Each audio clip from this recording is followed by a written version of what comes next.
Hello once again, my twinkling stars, and welcome back to yet another episode of your evening Reddit readings. I am your host Dusk, and in this video, we will be looking into r/malicious Complaiance, a subreddit dedicated to people following the rules to the absolute out of pure spite. The stories that will be covered in this video will be about a greedy political party against a toddler, a few border patrol agents dealing with an entitled man, and a worker who risks dying of hypothermia due to his supervisor's insistence.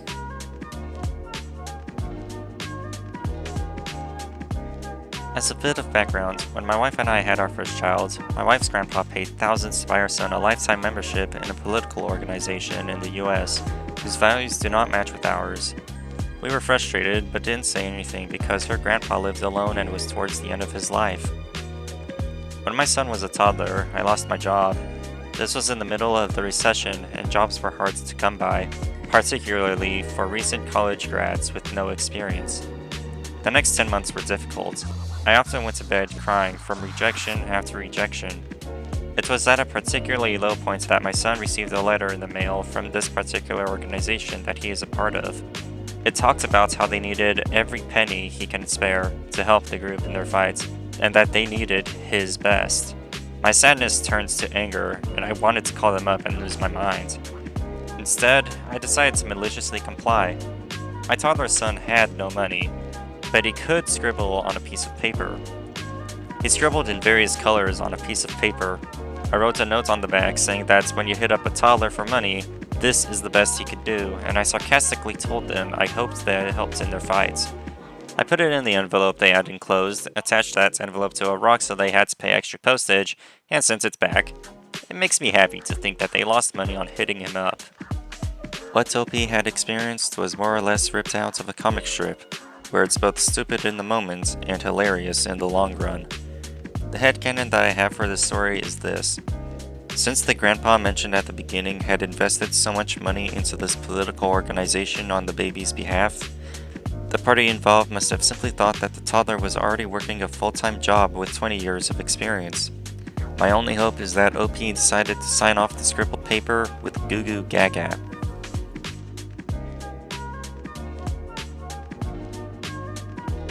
I work for my country's customs administration, and we basically do what you would expect.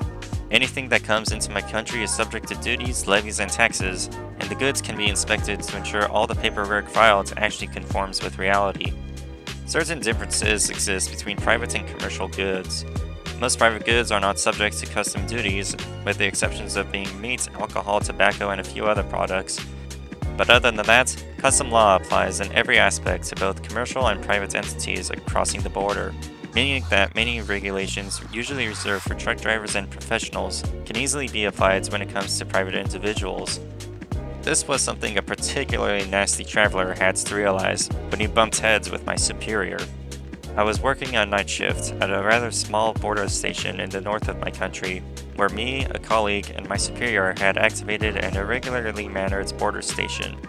As a side note, not all border stations are permanently manned, and opening a border station outside of its assigned working hours is referred to as activating it. It was 3:40 in the morning and we didn't see too many cars. The ones that crossed over were foreigners who drove into our country for work. Many of them lived in the border region, knew the procedures, and played ball. Some were friendly, some a bit grumpy, unsurprising if you have to get up that early. But all of them did as we asked.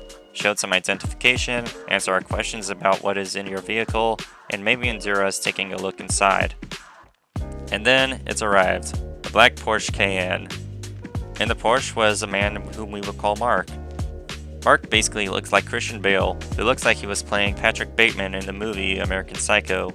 The suits, the haircuts, his briefcase, everything indicated that he had money and wanted people to know about it.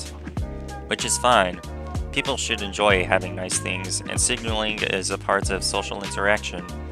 We treated everyone the same, and we expected this encounter to go as uneventfully as the previous ones, but boy were we wrong. We nicely asked for his ID card or passport, which he handed over. We then asked Mark what he was transporting in the car. When he stopped, we saw that there were several cardboard boxes in the trunk and on the back seat, which he answered with, "I don't see how that is any of your business." Bad mistake. It was, in fact, not only our business, but the very nature of our job. And since Mark had not only failed to answer, but he had also failed the attitudes test, we ordered him to open the trunk. He got out of the car and opened his mouth again. I will open the trunk, but just so you know, I want this done by the book. You touching my stuff is unacceptable to begin with, so if you damage anything or I find as much as a smudge, I will put you in a world of hurt. Now confirm that you understood me. Now. At this point, my superior stepped forward.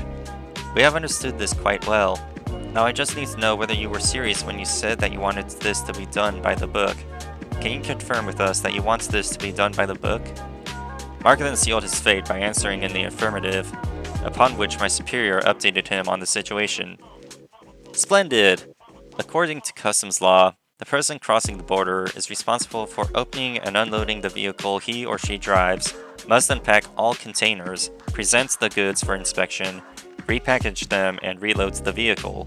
When it comes to non-commercial crossings, we usually do all that, as to not inconvenience private travelers, but since you want this to be done by the book, you will have to do it. Failure to comply allows me to keep you and your vehicle at this border station for as long as I want. Any kind of resistance allows me to restrain you. Now get to work, and make sure you don't accidentally damage your own car or its contents. Mark then had to lift several cardboard boxes filled with all kinds of personal items into the border station, had to unpack all of them, lay out the contents piece by piece for inspection, and repackage everything and reload his car. Had he simply answered that the boxes contained nothing significant, we would have taken a quick glance into the trunk, and he would have been on his way after 3 minutes. This way, the whole procedure took 35 minutes and left some nice sweat stains on Mark's shirt. He filed a complaint. The complaint got dismissed, since everything was done by the book. It was obvious that Mark wasn't a morning person, nor was he a patient man. While he did stop for the inspection, what he should have done was also stop and reconsider his words. He more or less tied the noose around his neck by demanding that the Border Patrol do their job by the book, and proceeded to hang himself when their job demanded that Mark unpack every box from his car for inspection. The story just goes to show that being kind is a lot more effective than being rude.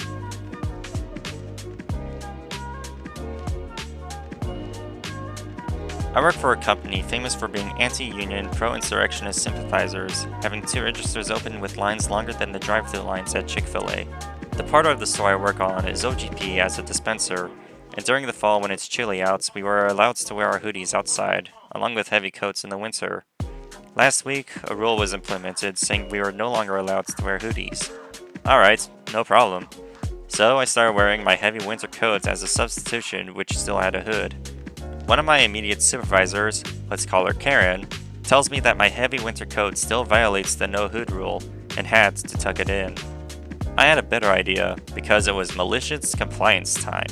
So I hung my heavy winter coat up and put my beanie on as it was the only way to stay warm, since no one was allowed to wear any form of winter clothing unless it was hoodless.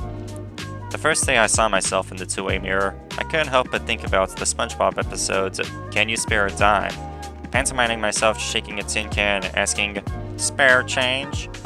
I started going out in close to freezing temperatures, and some of the delivery drivers started asking me where my coat was. I couldn't help but to be honest, and told them that we weren't allowed to wear either hoodies or coats with hoodies, and they wouldn't make any exceptions for cart pushers and dispensers. This went on for about a week, until we got an update on the no coats with hood rule. Now dispensers are allowed to wear hooded coats outside again when dispensing, as long as the safety is visible. I don't know what sparked the sudden change, but I want to think I had something to do with it when telling our delivery drivers and customers about the ridiculous rule change. Knowing this company, they would rather donate to keep insurrectionist sympathizers in office over having to pay out a possible class action suits.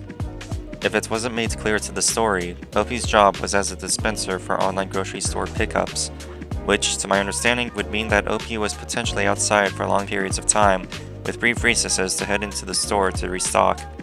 A quick Google search would show that, if they were working their shifts without any way to warm themselves up, would take them less than an hour for them to succumb to the symptoms of hypothermia. Since OP had to put up with a week of the no hoodie rule, and no way to know how long each period OP was out for, this story can easily range from scary to easily life-threatening. Fortunately, OP was capable of posting the story, which means that surviving their Karen's idiotic role was nothing short of a miracle. And with that, the sun has set on this episode. If you enjoyed it, then feel free to leave a like and comment below on your own story of malicious compliance. And finally, subscribe to my channel to stay in tune for any upcoming videos. Until next time, my twinkling stars, have a good night.